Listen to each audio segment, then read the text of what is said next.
Bienvenue sur notre chaîne YouTube, le meilleur de l'actualité africaine et internationale. N'oubliez surtout pas de vous abonner et de cliquer sur la cloche de notification.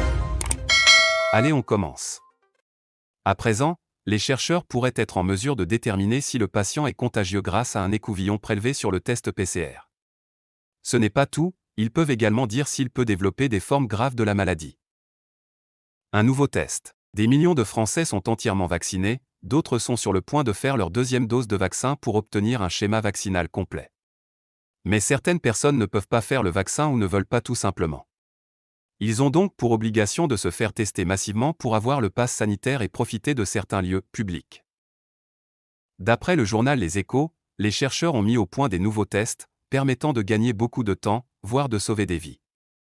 Dans un communiqué de presse publié le 11 août, l'AP-HP a dévoilé que ces scientifiques seraient capables de faire un test simplifié.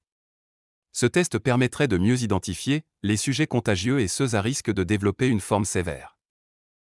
Comment est-ce possible? C'est se baserait sur la protéine qui agit contre le Covid-19 interféron de type IFNI lors de la contamination. Il la mesure pour voir si le patient est contagieux et s'il est susceptible de développer une forme grave de la maladie. Prévenir que guérir. Afin de mesurer cette protéine, il suffit d'utiliser un écouvillon lorsqu'un test PCR est réalisé.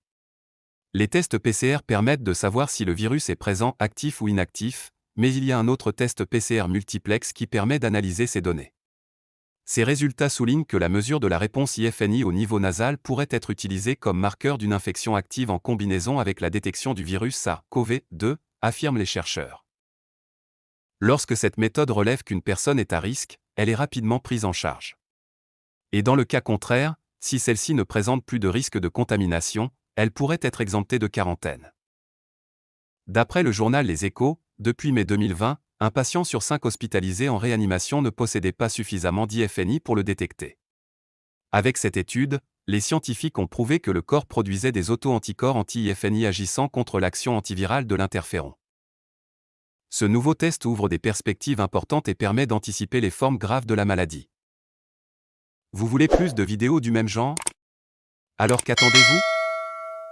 Cliquez sur le bouton j'aime et abonnez-vous pour ne plus rien manquer de nos vidéos. À très bientôt sur notre chaîne Eben Media TV.